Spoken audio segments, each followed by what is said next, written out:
All right. Yes, my good people, we are back for another open court discussion live in the Counselor's Corner. I am your host, David Lorenzo Glover, aka the Controversial Counselor. Joining me is my co host, the Big Bad Wolf, Herb Lewis. Oh,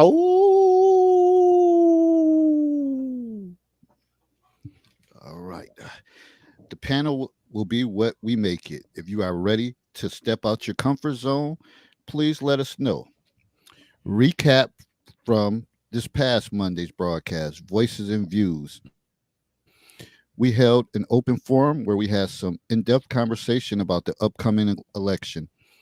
Go back and check it out on the YouTube channel, The Controversial Counselor. And as usual, for your short attention span, folks, check out the reels on Facebook, IG, YouTube, and TikTok. Okay, gang, let's push forward to tonight, July 29th. The title of the broadcast, From Survival to Thrival, The Power of Your 30s. The age of 30 and over is often considered a significant milestone for both men and women due to the various physical, emotional, and psychological changes that occur during this stage of life. I will provide you with one apiece to get your thoughts flowing. Let's start with men. Emotional maturity. Men often reach emotional maturity in their 30s, becoming more stable, responsible, and self assured. I know some of you ladies like that is not the case. Where these 30-year-olds at? And far as women, reproductive considerations. Women's fertility declines with age, making the 30s a crucial decade for family planning. And I know many of you women will also say that with technology and everything, women can have kids in their 50s. Something I wouldn't advise, and for other reasons. And we talk about that often too, and we'll get more into that. This should be an insightful, subjective conversation that could go many directions. We shall see how we make out. Please like and share our video. And don't forget to tell a friend to subscribe to the YouTube channel, The Controversial Counselor. So right now we're sitting at about 890 subs, 10 away from 900. Let's get this done, my good people. So here we have it, another Monday night, 3 weeks in a row. We rolling. uh, so how's everybody doing this evening? What's going on with you, Big Bad Wolf? man, we just putting the final touches on on our play, the Cataract House. For those of you who are unfamiliar or not acquainted with the history of Niagara Falls and the Western New York area in general, it was a major cog in getting escaped slaves, from the South into Canada, and that's part of what our play is about. It's about a hotel that doubles as a vacation spot while also assisting slaves, whether they be with the people who brought them there or people who escaped in various parts of the Underground Railroad into Canada via either the bridge or a rowboat across the Niagara River, which in some parts is about 400 yards across in various points. So if you go north of the city into Lewiston, a small little hamlet they call Lewiston, literally you can row a boat from here to there in less than a minute. So I mean that's part of how our ancestors got from America into Canada. So anywhere where the river is narrow, that can be done, but usually it's done after the falls because it's not as turbulent. If you get further upstream or further downstream rather, it's a little too much turbulent. The rapids are there, and because of the way they have it shaped now, with the water being directed over hydrodynamic for the hydrodynamic power, is a lot more turbulent. But then it was a little bit more calmer. So, that's what the play is basically about. From what I understand, we're going to do 3 showings, and we're going to read the script. So we won't be in full dress, full costume, full regalia. It's going to be a musical long term. So we're doing the initial reading, and I'm kind of excited. It gives me a chance to get back into the arts. and everything else. So that's coming up this weekend. I'll probably be posting about it on my page as well. So just stay tuned for that. But other than that, man, it's getting into the heydays of summer, man, and it is what it is. What's up with the book? I had to put that on hold because of the play. So I was looking to get that done um by the 15th, which was the self-imposed deadline that I agreed to. But having to slide this in there, I'm gonna have to push that back. I wanted to get it done by the end of the month. They sent me back the manuscript, and I just have a few revisions for that. Long term, I'll probably have to put out a revised edition to add some things to that, so people can understand or get a better understanding of why dating, as we look at it now, is much different than it was in our parents' generation and our great grandparents' generation, and even 100 years ago. Because as we said before on this platform, dating as we know it is less than 150 years old. So we're talking it's a relatively new concept. So when you take a relatively new concept, you already start to dismantle the nuts and bolts that hold it together. You get what we have now, and it's almost like it's a free for all. And the unfortunate part, and this is something we'll address coming up, the free for all doesn't give everybody an equal chance to participate. So that'll be something we'll get to when we start talking about, the 30s and how pivotal it is for everybody, whether you're male or female. Doesn't matter. All right. So, and one of the things when you sent me this subject matter, I thought about something I had read from the great Dave Ramsey, the financial guru, and how he broke it down, and it had me thinking. And basically, what he said in the 20s, that's a time that you're still learning. You're still learning. You're becoming an adult. You're making mistakes, and and the hope is that you're learning and growing and learning from those mistakes. When you hit your 30s, that's the opportunity to kind of make up for those mistakes.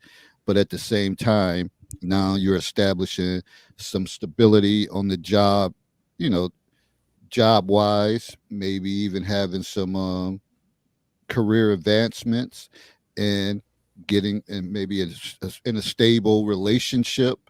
So those things, typically may happen in the 30s.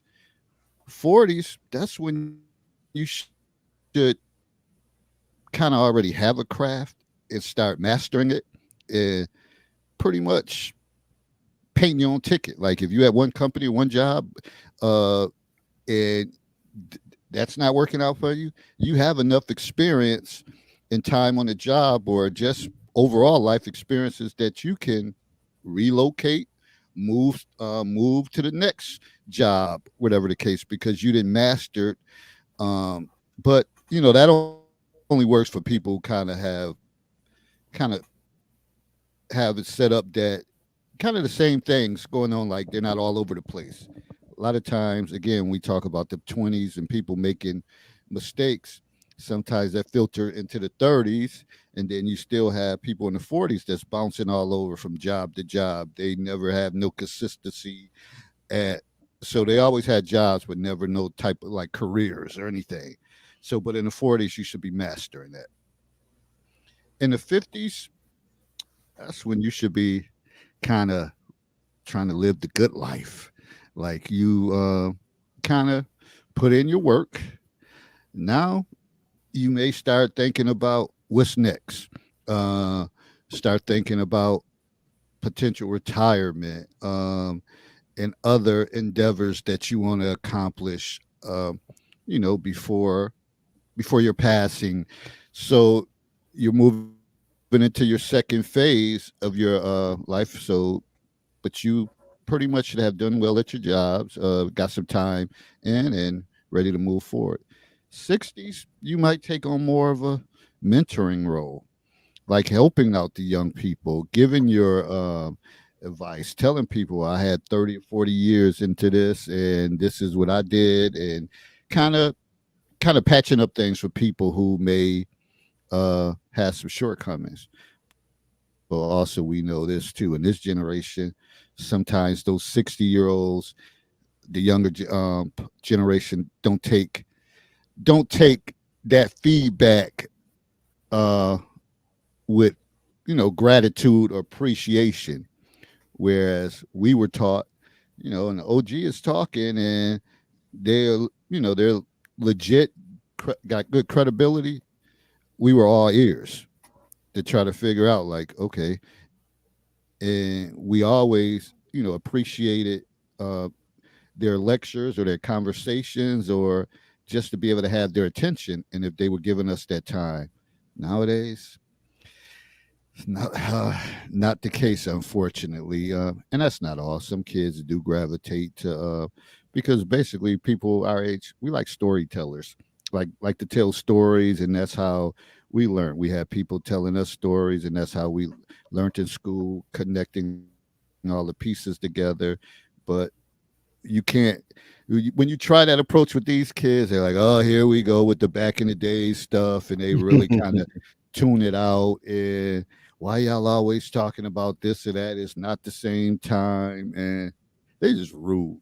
They just point blank rude, in so many cases. So that's pretty much it. 70's, you already know, you just settling in.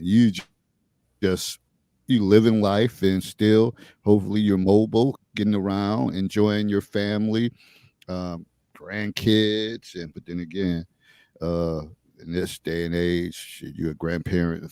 People are grandparents at Yeah, 30, in their yeah. 30s. So times have changed, but that's pretty much when Dave Ramsey had. When I read that, I was kind of like, it was interesting, kind of like the progression, how he said what you should be doing at that point in time. So I definitely appreciated that feedback. And we'll get more into it and talk about like our 30's or our transition from the 20's to the 30's. Herb, you got anything you want to add as far as that? No, that's a perfect segue, man. I mean, when you start looking at the respective genders, so we're only gonna deal with two genders. So for anybody that's talking about the multitude of genders, you got the wrong brothers. Because as far as we're concerned, there's male and female. Y'all want to deal with all of that other stuff? Go ahead.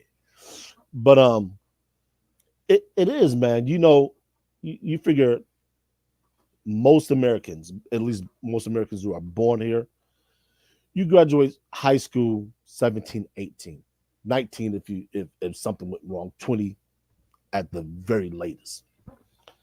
So, if you don't go to college, you get into the workforce, you're really at a kind of a disadvantage because you're getting into the workforce with people who are more than likely are significantly older than you are. And I'm not saying 3 or 4 years, 5 years. I'm talking about people who are in their later 20s who, whether you're working at an hourly job or you're in a career, those people are already established in what it is that they want to do, or at least, as they pointed out, they have some direction and some experience. So if you don't have or didn't have good tutelage at home, in the community, you didn't listen to the elders, you don't know where you're going. You lost. You're like a rudderless ship on a sea, and all you see are ships. And you're trying to figure out what to do with your life. If you went to college, it's a little easier because you got a few more years. So you got about another 4 years. You get your degree. If you didn't get married, you have no prospects for marriage. At least speaking from the female perspective first.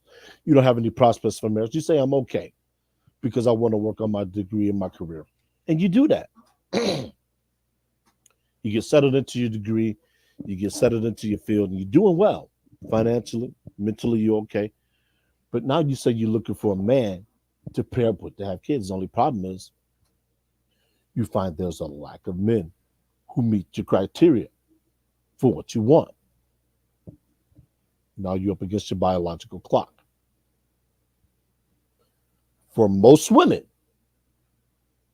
your most physically attractive days are before you turn 30. That's not to say that women can't look good after 30, but I guarantee you that if you ask the average woman when she was her most physically attractive, she's going to tell you before 30. And therein lies the trap for a lot of women. They want to take that and try and push that boundary. And usually, for most of those women, the results don't match up with their expectations. Their expectations is I have the money, I have the knowledge, I have the degrees, I have the intellect, but why can't I find a man? And then you realize that that's probably not what the average man in your lane wants from a prospective wife or mate. So you start asking yourself, well, why? This is what I've been told. This is what I've been led to believe that if I get out here and I start banging elbows with the working class elites, that I'll be able to have it all. And this is something we covered maybe last year before last. Can women have it all? Yes, but just not at the same time. You got to sacrifice. There's trade offs. So if you start working in your career field early, you accomplish everything. Chances are you're not going to have many kids. You're not going to have that that lifestyle if that's what you're looking for of a husband, a family, because you mortgage your time for your career. So now what do? You're in a situation where the choices you made have the consequences on the back end. So you say, hey, I want to go in vitro fertilization. IVF, you want to freeze your eggs. That's a viable option, but not for many women because that in and of itself is a very expensive proposition. Very expensive. So now that you've got your eggs frozen, you have to go find a viable donor. And for certain ethnic groups, that window was quickly closing. So if you're of a certain ethnicity and there's a shortage of sperm donors, what do? Yeah, we had talked about that in one of the previous shows that people didn't have options, especially if you were looking for if you were a black female and you were looking for to have a brown or black baby, that it's not out there. They're not out there. So if you really wanted to have a child, it's probably not going to look like you. Yeah. And for some, well, some people will say, I don't see color, but that's probably a big lie. And it would be awkward. It would be awkward for both parties and even the child as they get older. So I don't know. Some people can do it. It would be, it would be tough. It'd be a tough sale. Yeah. And and I'll point out one woman who finds herself in that situation now. She went for in vitro fertilization, and I believe she is due to have a daughter. Do not quote me on that. Emily K. Williams, and she's a litmus test for it all.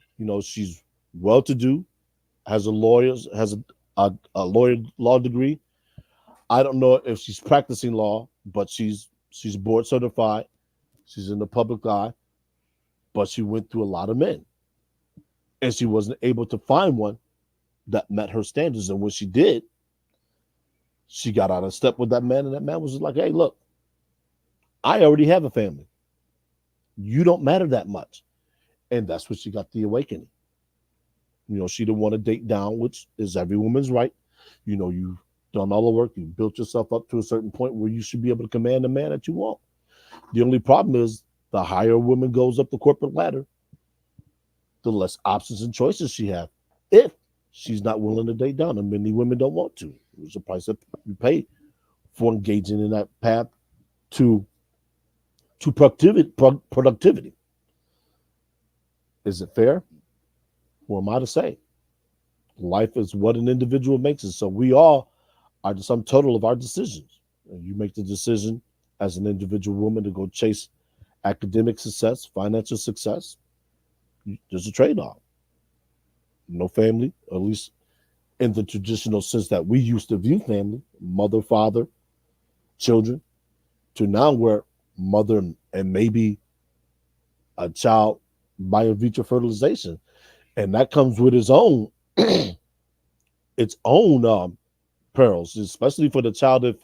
If you can't get that child publicly schooled, and that eventually, you're going to come into you and the child are going to come into some events and situations where people are going to say, "Hey, who's the father of your child?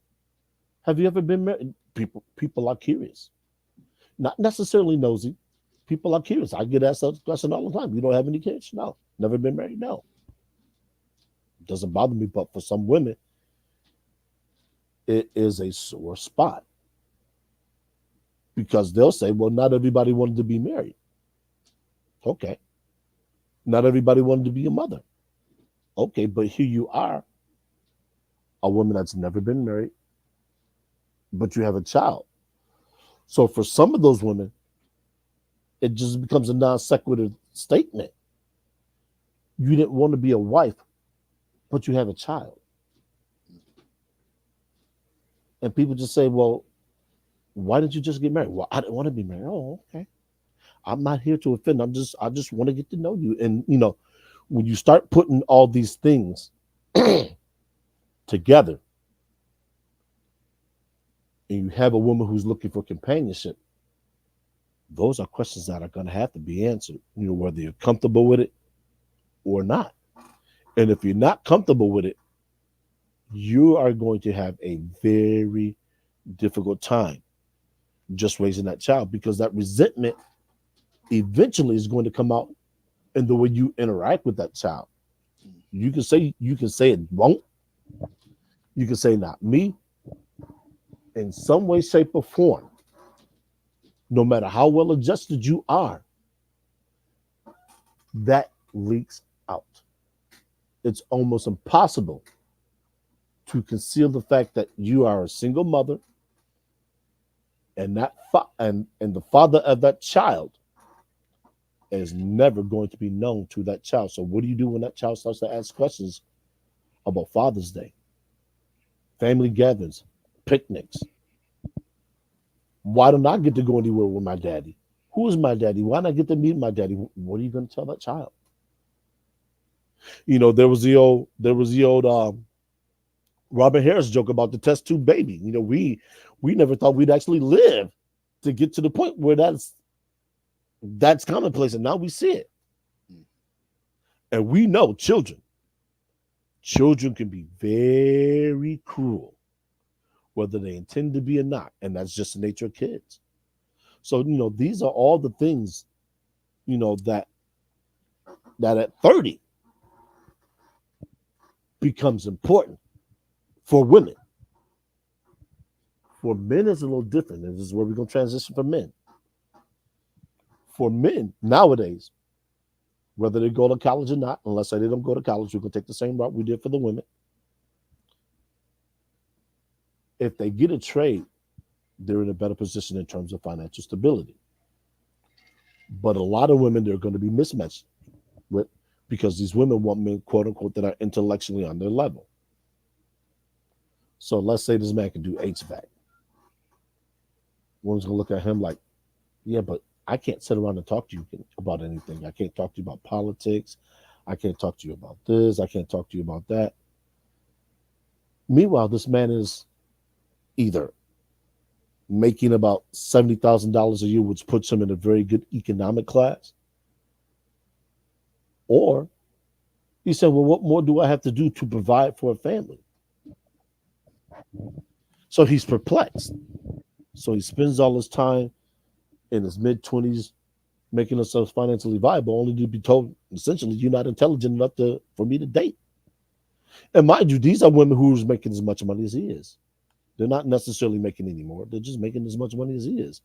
But because these women want to hold out and they want to tap into the hypergamy, they say, no, I want a man that's making 115 to 125,000, regardless of where they live at.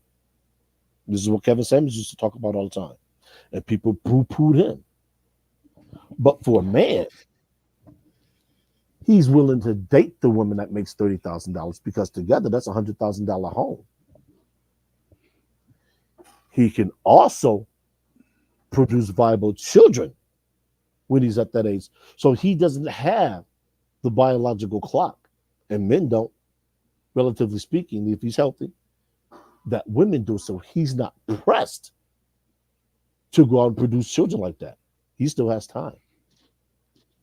So this is where the confluence comes and the difference becomes for men and women when they reach the age of 30. And is difficult for a lot of women to come to grasp because, like I said, they think they have more time than what they really do. And it's going to be a tough road to hoe for a lot of women once they get to that point. And we see it already. Women are talking about where are the eligible men at. Well, I want to have kids. I want to do this, but you're up against the clock. And that's part of what, when you hear the wall, that's part of what the wall represents is that biological clock. You're up against what Mother Nature put you in, not necessarily men or mankind. And I want to chime in on that when you made the statement about women looking at the guy with the HVAC like she want an intellectual man. Well, and I think that's probably some of the shortcomings for women to think that way because that guy probably is well versed in a lot of stuff. I mean, and he's mastered his craft at an earlier age than someone who went to college. So he could very well had 10 years, 11, 12 years on the job before he hits 30. Mm-hmm. So at that point, he kind of can do that stuff like it's like riding a bike, like it's nothing. So he may have spare time that he reads, uh, gets into other areas, but he's mastered his craft at a young age. And he also is making money on the side as well. So life is kind of easy for him. So and that's why, like Herb said, he's not really pressed because someone's gonna say, "Oh, he's doing all right, whatever." Homeowner, nice, uh, F-150 big truck, uh, and just just living good. No student loans. Yeah. uh, might not have any kids, and everything is just coming this way. And don't let him be someone that, that his father had a trade and all that stuff. And then if he passed on and they had, insurance policies and different things like that, he could be sitting on a nest that he just ain't really speaking on, but he Mm-hmm. know he's like, I got, knowing he's loaded, whatever. So better quit thinking that's the silver bullet because you see somebody with a shirt and tie on. You better not. I mean, probably back in my days, I used to think it was all about college and this and that. Suddenly, that's really not my thought process any longer because game recognizes game, and college and all this other stuff is just game. They just it's they're just Yeah. capping, capping and getting money, whatever. Yep. Shout out to Obsidian and the Blue Henrys. Shout out to Kevin Samuels. Yeah. I mean, you HVAC, electricians, welders, th- those are jobs. Bricklayers, those are always jobs that are going to be in high demand. As a matter of fact, because of the number of people that are retiring from the boomer generation, they're even in more demand now than they ever were because, simply put, there's nobody doing them. So, like David said, if he If he got into the trades early because his father was one, he's 15 years in. He might be looking to open his own business. So if he runs an HVAC company and he's doing subcontracting contracting work on the side, he's doing okay. And if he lives in a place where the cost of living isn't that great, he's doing very well. But these are the men that are overlooked by women because, quote unquote, they don't possess degrees in the intellect. And like David said, you can always pick up a book. If he's learned it there, he can learn it anywhere. Pick up another language. I mean, a lot of the stuff that a lot of people overlook, um, blue collar workers, really aren't the things that make the world go round. They're just not. I mean, they're great if you want to fill your spare time.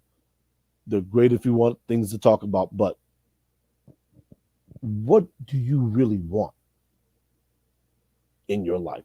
What do you really need, especially if you want to have children in your life? Do you want to have a man that's going to sit around and talk to you about Shakespeare?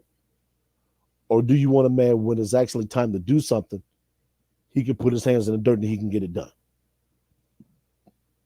Those all don't come in the same package. So you can choose that man that has the doctorates, the multiple masters. He's a professor at a prestigious university. But hell, if you need somebody to move something, is he going to be able to do it for you? Or is he going to have to call somebody? You want something done around the house? Is he going to do it for you? You're going to have to call somebody. Those are the things that a lot of people need to ask themselves. Do I want practical or do I want impractical? And there's no, like I said before, there's no wrong choices, just a trade off. Because all those things that he can't do, he's going to have to pay somebody to do. So if a wall needs to be replaced in your house because you had a pipe burst, you're going to have to call somebody. Contrary now, if you got a man in your life, and I'm not talking about a friend, if you got a man in your life who can do drywall, you might have to call a plumber to fix the leak. But you're gonna pocket some money because he's gonna be able to do the drywall, paint. Look like it'll never happen, like Save Pro. Like it never happened. So those are the things, that always hang in a balance. For men, it's a little less costly because men are, like I said, they're willing to date down. So they'll go find that woman who may be in college. She might get out with a nursing degree. She might start out as a I don't want to say an LPN, but she might start out with a lesser degree, and I can't remember what the degrees are right off the top of my head. And he said, "Hey, I see you working. I got this right here. I got a house. I want to have some kids. 24, I think is a good time. And when we get these 2 or 3 kids, you be 28, 29, you can go back to school. You can go ahead and get that nursing degree. Our kids are going to be set. They're going to be in school. You're going to be able to go to school full time. By the time you're 31, you're going to have your LPN. Now, do you want to continue your education? You want to go get your RN? You want to go get a surgical nurse? Or you want to open up your own practice? I can foot the bill for that. You don't have to take out the degrees. Now you got the kids in high school. Time she gets to be about 35, 40, she's got her own practice. He's a master, whatever. They're $150,000 to $200,000 family, and they're doing okay. But that's because that man was willing to reach back there and take that woman who wasn't at her pinnacle, and they built together. That's the power that men have that women can't really exercise like that because they don't want to. They don't feel they have to. And like I said, it's a choice. You have the option. It's a trade-off. But understand, once you hit 30, there ain't no going back. That clock is only going forward. So, what are you gonna do? Well, some of these women may I know that they take offense to this conversation, and when you talk when it's mentioned about hitting the wall, and then they come back with their comeback. So, and then they say that modern technology, that women could have kids at a later age. And I always look at, maybe not so much elementary, but I always look at middle school years, and how that impacts the child. And unfortunately, people don't think it's true, but I see it with my own eyes. And we've talked about this on the show before. Like, if got into your career and you was a late bloomer and decided to have a child, and you're 40, and now you got a middle school kid, and you're 52, and their peers mother is probably 31, 32, 33, 34, and now, and I'm telling you, your 52-year-old ass will be, when it's time to drop them off, and you like, oh, I want to drop you off right in front. And they like, no, drop me off at the corner. You know why? They're embarrassed.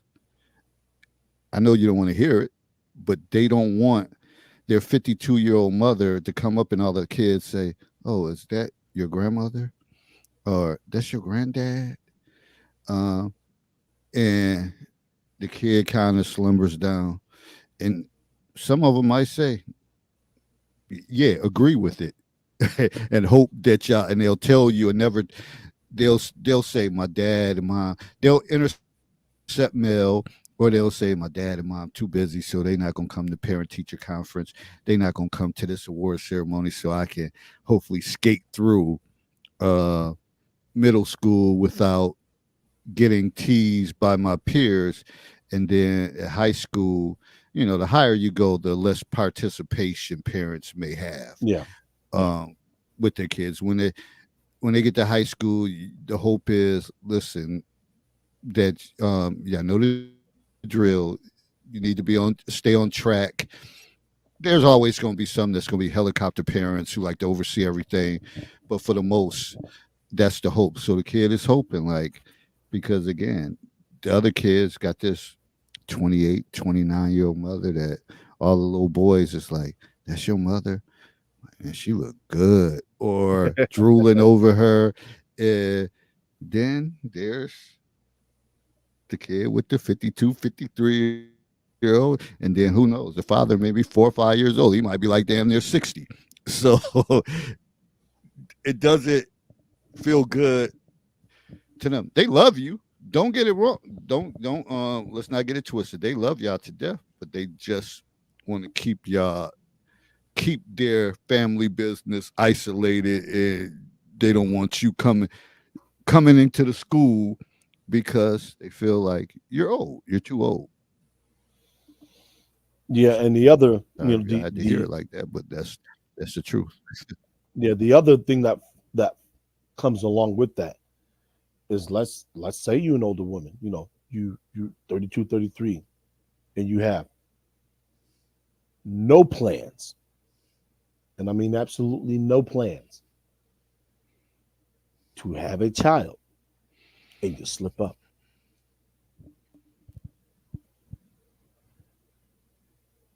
Especially now, given the I don't necessarily say the overturning of Roe v. Wade, because it's not necessarily overturned.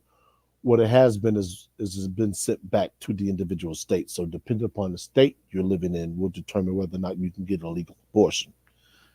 Some people want to cross state lines, and I will tell you with that, just be careful, because some states are making that a felony. So let's say you're one of those women in a particular state that does not have abortion as being legal. Now what do? You're in a situation to which you're gonna have a child, and you have no plans to marry the father, none whatsoever. You was just out enjoying your life, doing what single folks do, and one of them got through the nets, scored a goal. So now you have to re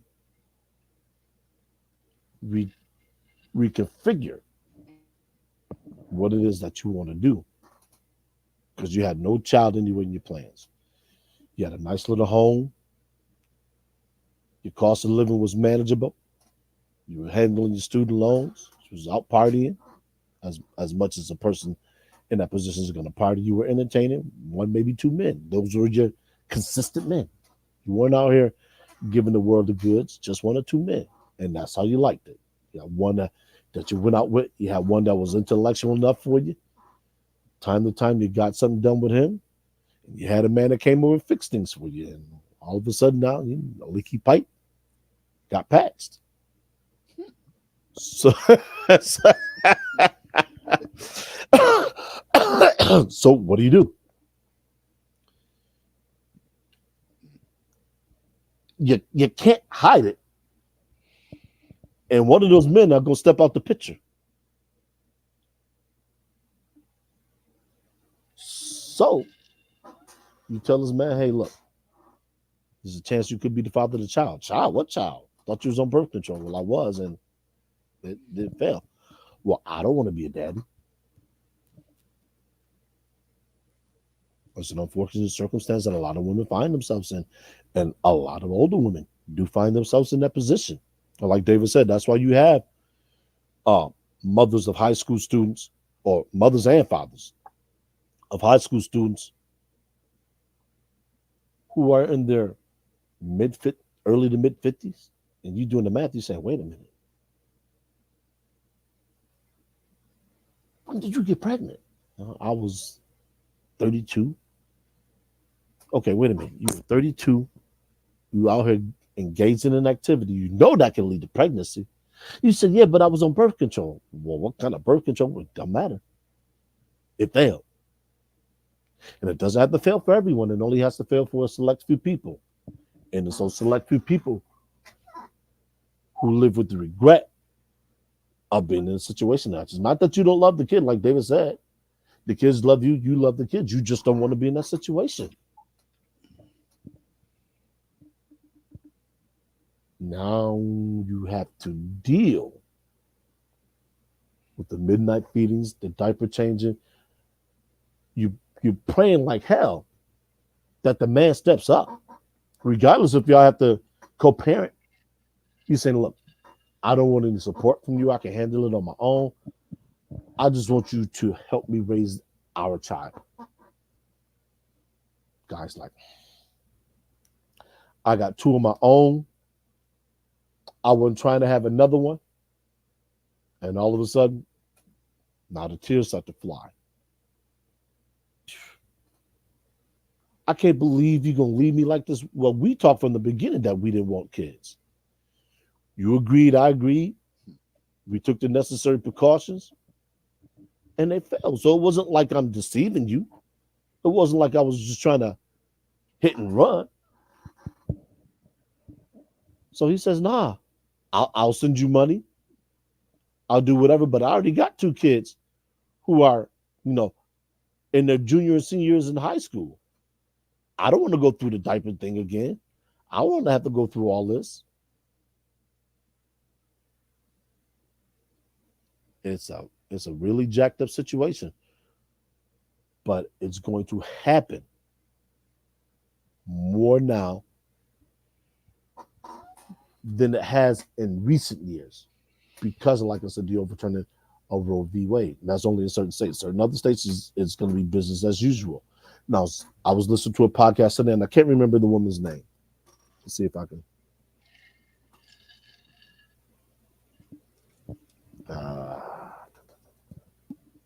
Erin Bird, Erinbyrd,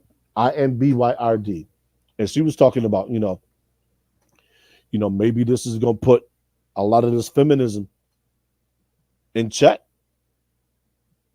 She said, without Women being able to run around and engage in this kind of behavior, having sex when they want to, and being able to address an error that is going to check a lot of this feminism. Now, I personally don't know if that's going to be the case, but I certainly wouldn't argue against it because a lot of people are seeing the long-term ramifications of female freedom, and that's what I call it: the ability to select when you're going to have kids, how many kids, if you're going to have kids, whether you're going to get into the workforce, whether you're going to be a traditional wife. All of this stuff is really being thrust right into the open, and it's more pronounced with the Gen Zs and the older millennials. You see that now. A lot of them are in the state of arrested development. They want to go back to when they were kids. They're saying that they can't get this because there are no jobs. And I understand the job market is not great in this country. But for a lot of people, the job market hasn't always been great. You go back to the 1960s, for a lot of people, the job market wasn't great. Through the 1970s, especially when the United States of America started to deindustrialize in the Rust Belt too, a lot of men couldn't find jobs to support their homes. One of the reasons why the divorce rate started to skyrocket because women were saying, "Look, you can't afford 2 kids in a house. You're barely able to take care of us. So why don't I just go rely on the sister for a little bit, get my degree, get what I can from you, and I'll cobble this together. And I got to worry about you. I got to worry about taking care of a grown man. You going out there and you struggle, and you do for yourself." So long term, there aren't really many winners. There are more people who are struggling just to get by because people don't want to settle in where they fit in. Yeah, women say, "Well, no, I'm worthy of this." And the men say, "Well, I can't meet that demand. So you know what? I'm not going to try to. I'm just going to make enough money for me. And that's all I'm going to worry about." See, and some of that shit is just trendy. Like with people say, when you have people throwing out, "I know my self worth" and this and that, but they don't really live it. They just see something, and and that's probably one of the curses of social media, with different things travel so fast, and people see things and they regurgitate it and say it, but they really don't live it. So everybody says they know their worth. They know I'm not going to talk to this type of person because you watch TikTok and they say 5 guys that you shouldn't talk to, and they have the list, and then you share that with your friends, and y'all, "Girl, definitely," and all that stuff. But y'all ain't even built like that. Many of you not even built like that, and have not been built like that. And one of the things I wanted to bring up from our generation, we had the younger girls that deal with the dope boys. Mm. So whether you went to college or you could have been some guy that just didn't go to college but worked, we couldn't land or put our hands on these girls because they were being occupied by pretty much a ratio like probably 1 to 5, that one of the dope dealers had like 5 of them and had kids by each of them. So we kind of got dismissed.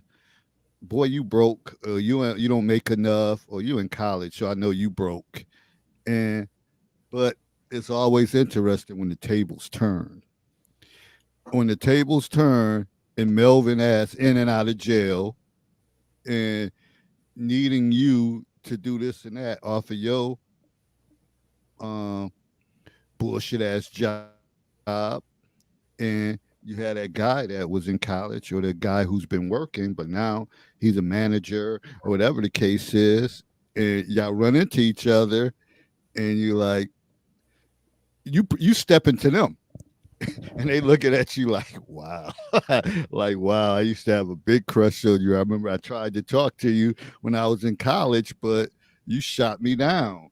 Or the guy like, oh yeah, I'm doing well for myself, and you was cracking, you used to crack jokes. I used to hear, oh, he just work at Tops, or he just work here, and now shit, he the regional manager, traveling and doing this and that, and it was all good when the instant gratification was rolling in with Melvin or Tyrone. You know, they had the whips, the cars, kept you laced up with the sneakers, the jewelry, and all that stuff, the big bamboo earrings and all that stuff. But sooner or later, that shit don't last, whatever. So a lot of times, remember when the great Dave Ramsey said in the 20s, a lot of y'all make mistakes. Yeah. You make mistakes, and then you try to clean it up in your 30s. Like, you know what? I know I said that when I was in my 20s, but now you want to make a run at that guy. Uh, he got options now. He got the juice. So he's shooting y'all down like it ain't nothing. Like it ain't nothing. And that's what typically happens. Tell me I'm lying, people. Tell me I'm lying. If you ain't listening now, you'll see it on the clip later on. But Michael tell B. me I'm Jordan is a lying. prime example, boy. He like when Homegirl was interviewing me, he said, "Yeah, I remember when you used to talk about me in high school." She said, "Well, yeah, you successful now." He said, "Yeah, like sure, yeah, you can't get none," and it happens. We see it all the time. Usually, it's the inverse stuff. Usually, it's the woman who was the ugly duckling in high school, but she blossomed. You can't hide kids, and that is the one error that disproportionately affects women more so than it does men. Yes, it is the great double standard that exists in Western culture. Women usually, if she had an unplanned pregnancy anywhere from the age of 21 up to 26, 27, you can't hide your kid. And if you do, you're only going to do it for so long. And then what? He's going to say, oh, no, I don't deal with single mothers. And then you're going to try and shame him. He's going to look at you like, hey, it's not my child. It's not my responsibility. Chuck up the deuces. I'm out. I'm going to find me a young tenderoni just getting into college. And if I decide to have kids, I'm going to have kids with her. If I decide to use her as my plaything, she's going to be my plaything. And women will say, see, y'all men always do that. Y'all want to get us pregnant. He's like, oh, no, no, no. I didn't get you pregnant. I don't have any kids. You can say, well, all young men just are like, y'all just want something younger. No, we want something that don't have baggage. We want to have something that we can build with. Why should I take you on, your children, and be mistreated? And women generally can't provide a good answer. That's why you see the movements of MGTOW, Red Pill, Passport Bros. They're saying, look, we getting out of this matrix. We out. I'm going to take my little bit of money, my STEM degree, or my retirement package, and I'm gone. I ain't never coming back home. How did my man say that Harlem Nights? He said, no, let me speak to your mother. Hey, babe, I ain't never coming home. It's unfortunate. I mean, but this is it. So 30, women need to take a good, long, critical look at what you all want in life and from life. And let that be your decision. Well, let that base, excuse me, you should base that decision making on that. Because once you hit 30, things flip. Regardless of what the situation is, you're never going to have that kind of power over men. Unfortunate, but that's just the way it is. It definitely flips. Again, when far as guys when they turn 30, like I said, always say options. They got options. They got power. So if there's someone who eventually did well or grew in their profession and they're not competing with the dope boy no longer because shit his ass started using. He was rolling at one time, but now he's a user. It, and the guy that whether he's in the was in the workforce or in college, he's still been maintaining status quo. He got the choices. He got the options. He got the pick of the he got the pick of the litter. And sometimes he may choose someone who may not be the best looking one. But again, we always talk about traveling the path of least resistance. Like, yo, she's a good woman. I go there, I get no problems, no stress, no no drama, and man, I can go over there. It's fight night. She done cooked up the wings, got my drinks, got everything laid out, and she just let me be at peace. She even tell me, "Well, don't you want to invite some of your boys over?" And she just want to see you happy. But meanwhile, some of y'all who thought y'all was top of the line always want to cause grief, and you wonder why. He like, oh, like it's always you always bumping heads, and we all talk about, oh, I just want peace and all that stuff. Some people just say it because again, it's trendy, or you see other people say it. Do you really want peace in a relationship that yeah, it's never really that tension because y'all get along. Y'all both know how to kind of occupy yourself, work your careers, do what you got to do. Um, if you got any other hobbies or other stuff that you do, that when y'all do come together, it's nothing but good times.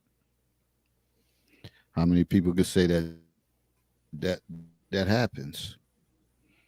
So that's think about it. Those 30s is critical years, and I know I could for myself throughout the 20s. I was on a path, pretty much having jobs that was all lined up, but I wasn't getting paid what I was worth until I probably when I relocated, my actual income doubled when I had moved to Baltimore. But meanwhile, I was just trying to just work, grind, do what I had to do to try to get raises. And sometimes I would even apply for jobs, but I was comfortable where I was at Bryan and Stratton College. I was comfortable because I had been there for years. So I, accumulated a lot of vacation time, and I pretty much kind of created my own schedule, especially when I was working on my master's, that I had no worries. So I really didn't want to jump ship and go nowhere else, that I had to start all over. And most of the jobs what I would do is apply for jobs, get interviews, and get offered the job. But I knew I wasn't leaving, but it was just a little negotiation plea to tell them, look, this is real. They offered me this position. Um, Either y'all give me this, a few more thousand, or a year, and that ain't really that's just pennies and shit. But sometimes you don't have that much leverage because you know the company that you deal with. But they wasn't willing to let me go because I knew how to do certain tasks that many people didn't. So always remember that.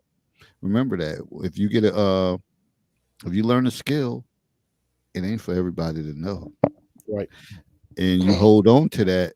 That makes you more valuable, and then you can kind of hold the chips, whatever, when it comes to certain things. So I did that a couple times, which increased my salary more because they were afraid that I was going to leave, and no one knew how to do what I was doing. So until finally, I ended up eventually leaving once I got my master's, but that's just the trajectory that I was on. Then when I got into my 30's, whatever, stuff started opening up with more opportunities to make more money. But before in the 20's, it was like shit. It was a grind.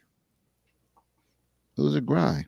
Every day is a grind for something, but you just got to think about when you think about your 20's to your 30's and how things evolve.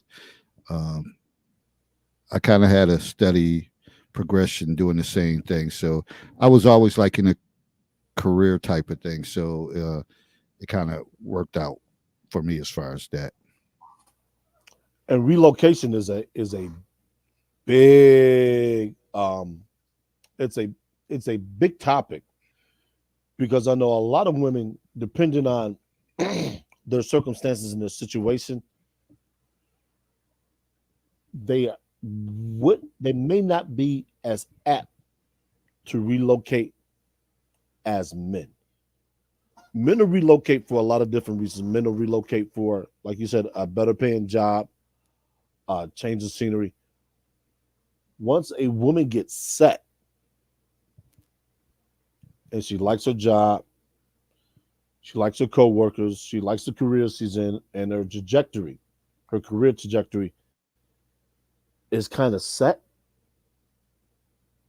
she may not make the move to another place for more money. That's not to say all of them. There's some that will, there's some that won't, depending on what the profession is. This is why you will see a lot of people who graduate from college with their bachelor's, they tend to settle in the city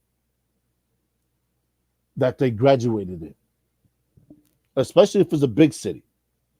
If it's a smaller city and they graduated from a smaller school, they'll start putting out feelers around the middle of the senior year if they don't go to grad school. So they'll put out the feelers and they'll say, okay, well, I'm getting this from here. I'm getting this from here. And they'll ask, that prospective employer will ask, are you willing to relocate? At that particular time, a lot of women will consider it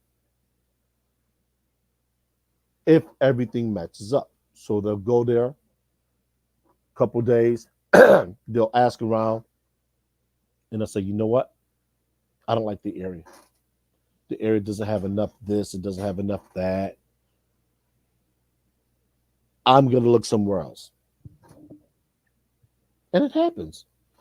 Um, but for the women that do, you know, they want that lifestyle.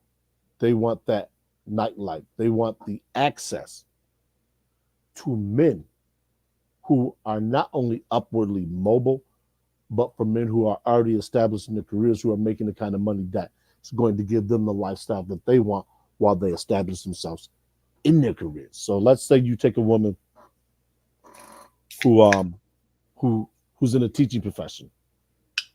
She's graduated with a bachelor's. She's going to go find men who are have at least possibly a master's, making $80,000 to $90,000 bare bottom, because she's just getting into the workforce. So she's probably going to make about 40.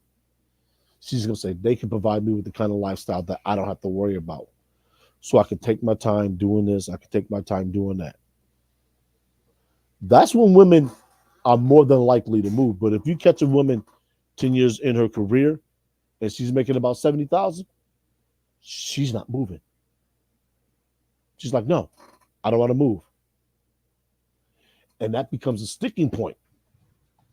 If she meets a man who's offered a job, let's say he's living on the East Coast, anywhere on the East Coast with the exception of New York City. And he comes in, they've been dating for a couple of years, and he says, hey, I got a job offer but it makes we have to move to Kansas. They're gonna pay me 115 on top of bonuses. If I hit every metric, I can get another $60,000. She's gonna say no. Why? I like it here. My family's here. Everything I know is here. I graduated from college here, et cetera, et cetera, et cetera. And he's going to be perplexed. But he's going to say, but this is an increase in income. She says, yeah, but it doesn't matter. Huh? But this is a chance for us to increase our income, to get all the things we want to. We can build that house we've always. No, I don't want to do it because she's comfortable. So this puts a man in an untenable situation in terms of what does he want to do? They're not married. They've been working toward it. So now he has a decision. Do we want to end this relationship and move west? Or do we want to stay here? Mind you, this is a golden opportunity for him. Some men will say, hey, you know what? I got to take this job. This kind of opportunity for me is a once in a lifetime shot. She says, you're going to leave me? He says, no, I'm not going to leave you. I'm going to seek this opportunity.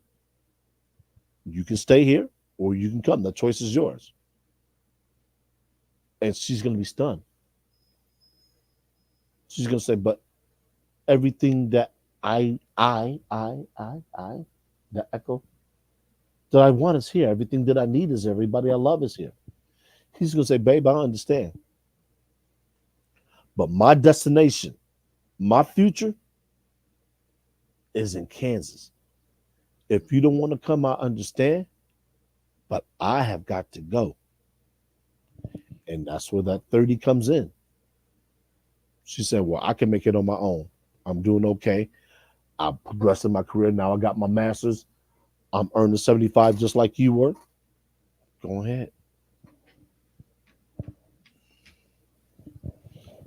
Ant Dog asks a question. He says, as your income increases, what were some of the methods you two use to stack paper? Well, you have to ask that to David. I mean, I can talk about investment avenues, but my money hasn't increased to that point. I have had to liquidate some my 401k to take care of some things, but that depends on what your long-term goals are.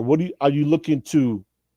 Are you looking for investments to have liquid, or are you looking for long-term in retirement? Because that's gonna also your age is gonna determine that as well. Yeah, as far as stacking paper, it's kind of hit or miss. One of the things you may do is, as you get older, you probably decrease some of the things that you would normally spend money on, and that's one of the ways of stack money. So, I mean, there's some guys that got it down to a science on stacking paper, and I can't say I'm one of them. That you know, we try. You put stuff away, but it's not always where you want it to be. So, and and that it all depends. But one of the things mainly is to kind of look at some of the things that you do, and depending on the career or as you increase in your job, you may not do some of the same things. So Yeah, that always guarantee you to have more money coming in. And then if you are someone that's increasing income and you're with the right young lady or woman, that they may be one of the ones that's kind of tight or rigid with a budget, and it kind of right. shapes you up. So I don't think it's no like no, and I know you're asking for our opinion, but I don't think it's no. Everybody answer probably may change. You may get a variety of answers because some people they're into the stocks, they in the crypto, they got a bunch of different things going on that they invest in. They flip houses, they do this and that. So I guess you got to find your niche, and once you find your niche, you put your money into that, and good things, good things can happen for you. See, Yeah, one I of the mean, things I always say in education, it's kind of hard where some people can get overtime and they can do this or do that. Now, me, if they paid us what we're really what we should be worth, um, and we all the hours that we put in after, and we would get overtime, that would be one of the methods that people were like, hey, I stay stacking because I make sure I get these amount of hours, and like um, people work at factories and plants and stuff like that. They a lot of them have opportunities, and they live better than regular professional people because they have the opportunity to make extra money on a maximum. Like they can work as much as they want to, uh, so there's no end to it. Where some professions, your check can look the same no matter what. yeah, Yeah, you might get an increase in the step, but that's only a couple thousand. If you average that out monthly, it don't really amount to nothing like 70-something dollars a pay check.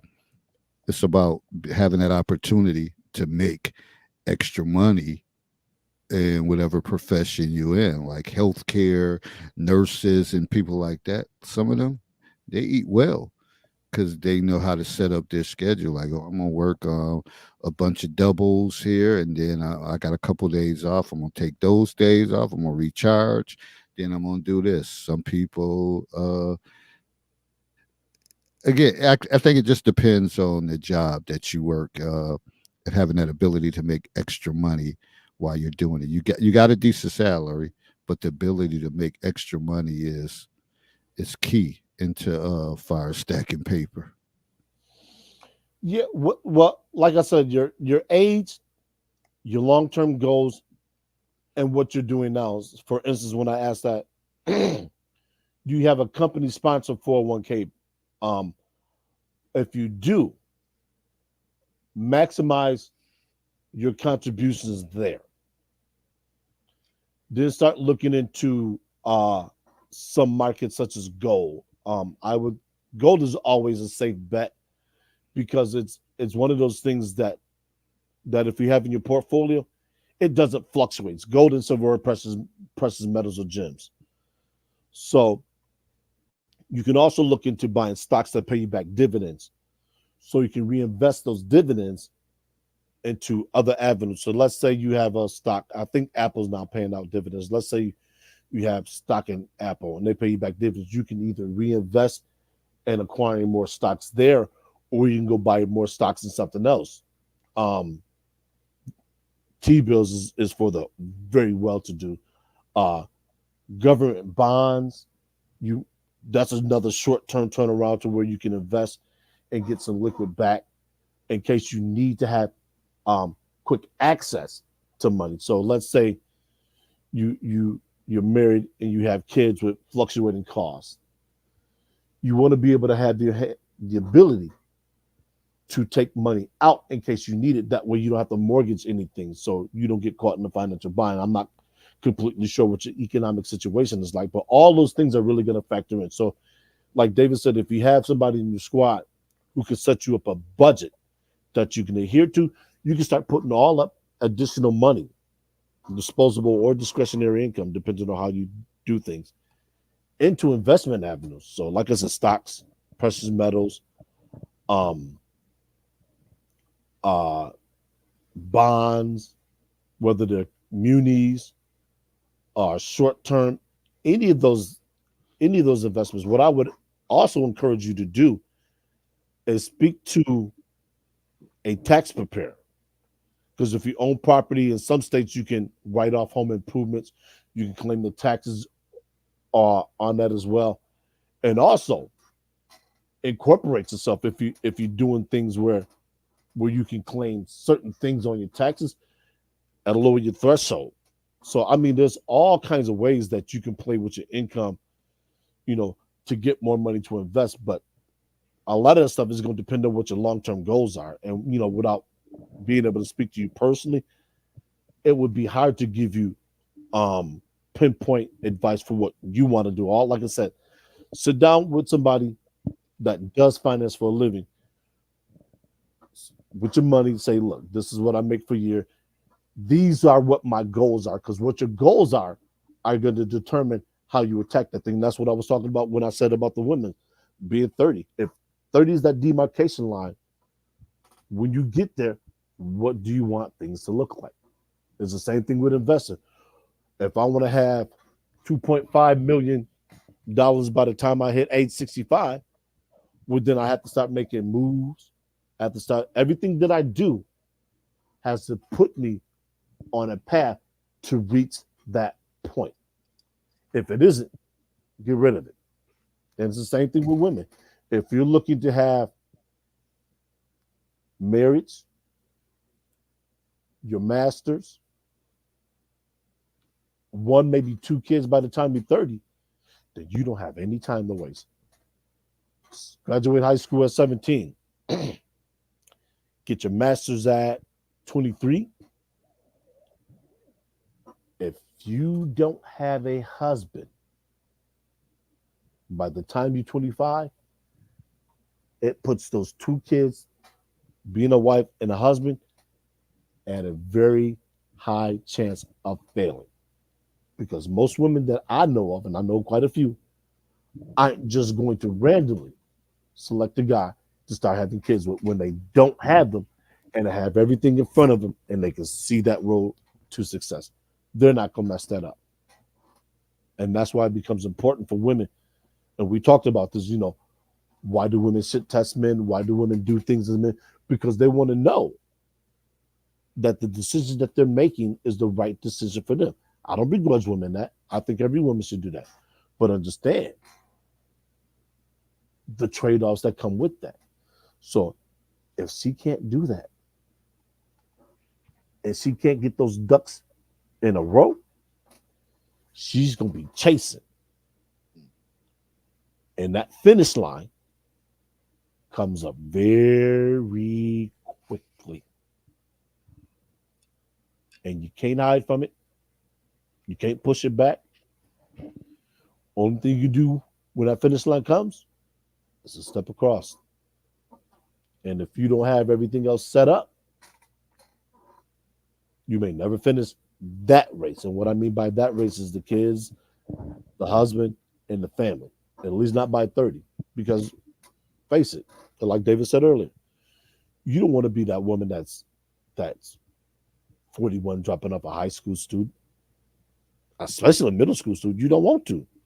By the time you're 40, you want your kids to be close to graduating high school because you will have wanted to have those kids. I don't say close to graduating high school, but in high school, you will have wanted to have those kids in your mid 20s. So by the time you're 25 to 30, because it's easier on the body recovers. So you spend your 30s getting into the adolescence. Time you're 42, they in high school. By the time they're 45, they out of high school, you married. Now you can really contribute towards your retirement. You're 45, your husband might be 47, 48. You got the the next 7 to 8 years to stack paper.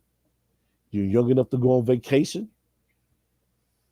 You do all the things you used to, you wanted to be able to do while you were younger, but you didn't have the money because you were putting it towards your kids. You set your kids up in the 539 savings plan. So, when they get to high school, they get to college, they get about 30 or 40 grand saved up. They can maybe take on some loans if they don't get full ride scholarships. You say, hey, we've done all right. We got 3 kids. They all graduated. We got one that's in trade school. We got one that might be in the military. We got one that's going to college. We got a house to ourselves. We can travel. We can do some things. And also go back to one of the things, and I was talking to somebody earlier that we feel as black people, and we talked about this before, is insurance policies. Mm-hmm. Whether you whether it's siblings and you decide that, listen, we about to get this insurance policy on mom, pops, whatever, for 500,000, maybe a million. Maybe each of y'all got to come up with a couple hundred a month uh, to pay towards it.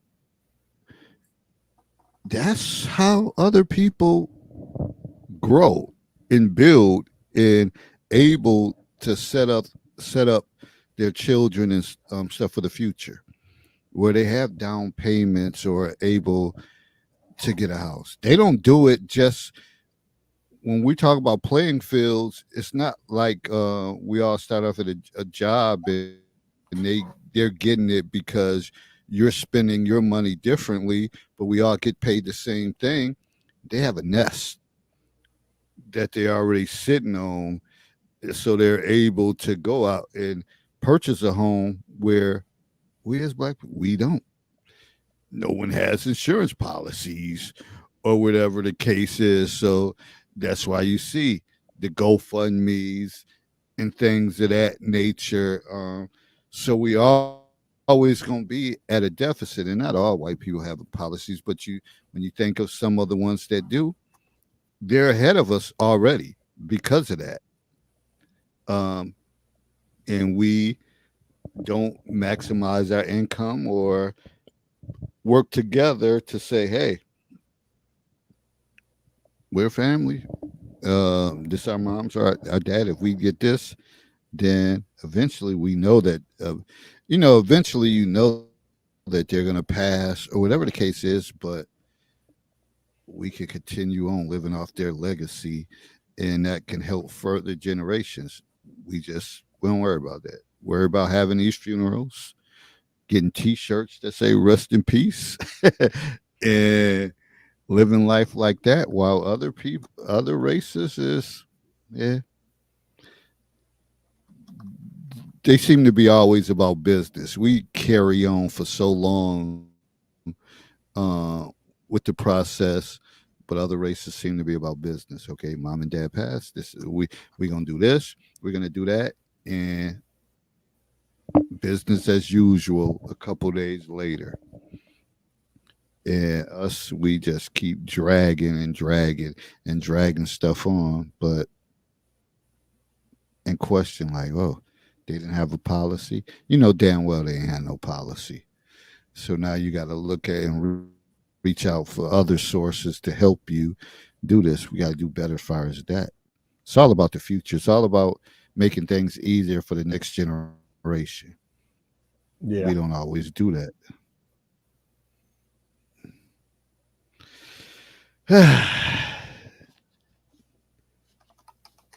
it is that time. I was gonna say, in about time, you want to give a closing comment, Yeah, and we get up out of here. This conversation is not over. The one thing about us, it's always you. We always reach back, and you'll find conversations from previous shows because these conversations, it's just not uh, like definite that like it ends, because this is all like a process that just goes on and on and on, no matter what year. It's just day to day conversations.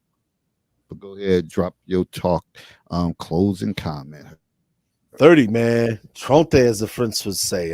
It is an age where the balance of power shifts. Like it or not, think it's fair or not, for people, especially women, get those ducks in a row. If you want to have kids and a degree and a man that's doing well, you better snag him early. Don't wait. Don't listen to your single friends. Make your own path, chart it, follow it. And if those people who claim to be on your side are trying to talk you out of it, get rid of them. They don't mean you any good. And likewise for the men. If that's your path, you want to be married to a woman who's okay by you. She may not be the best looking woman on the planet, but she meets your needs. She do what you need to do. Like David says, she's gonna cook you up them wings, bring you your breakfast. Wife that woman up, man. Stop listening to your friends who want to be forever bachelors, who who don't think that there's anything in life outside of having multiple women. I know I'm not married, but I would never talk one of my boys out of getting married if he found the woman that was right for him. I'd be like, look, what you need from me? I'm here to help you. And if the chips fall, we're gonna pick them up and stack them, and we're gonna keep moving. You want to have people who are on your team, and if they ask questions, the questions that they're going to ask are questions that you may not have considered, but they're not trying to talk you out of something you want to do. They're gonna be there to support you through the good and through the bad. And as always, growth and understanding occurs in the gray area. Godspeed. See you next time, man. Remember, take bricks out of the wall of conversation. Don't put them in. All right. Appreciate that. For me, 30s, as we say, is pivotal. It's a time that you make corrections, you make adjustments, and it's all about thinking about what do I need to do to get to the 40s. And I often talk about even in the 50s, like like sooner or later you have to make your path in your 50s to get to the 60s. So it's all a stepping stone on what you need to do, but you have to have goals and plans right there for you to proceed, and many of us don't. So in the 30s, that's the perfect time to kind of balance out. Like, yo, I remember in the 20s how that was, but I don't want it to be like this in the 40s. Figure it out. Make sure you associate with the right people, like Herb said. And then find your way. Get into a career. Get some stability in a relationship. Uh, Go from there, and you'll see.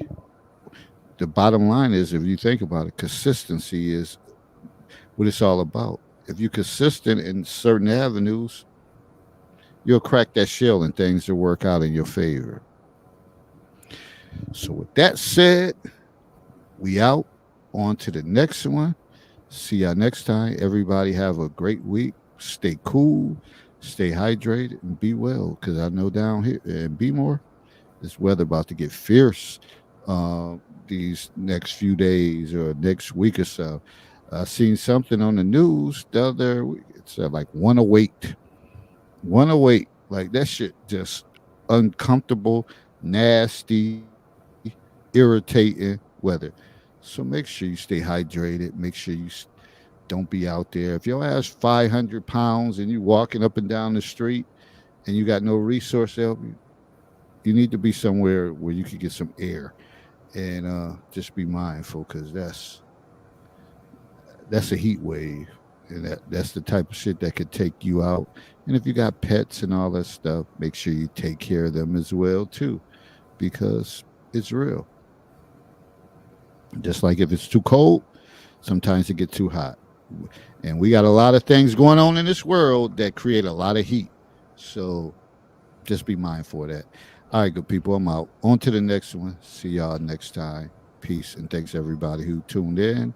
And please like and share this video. And we're going to keep pushing forward. Peace.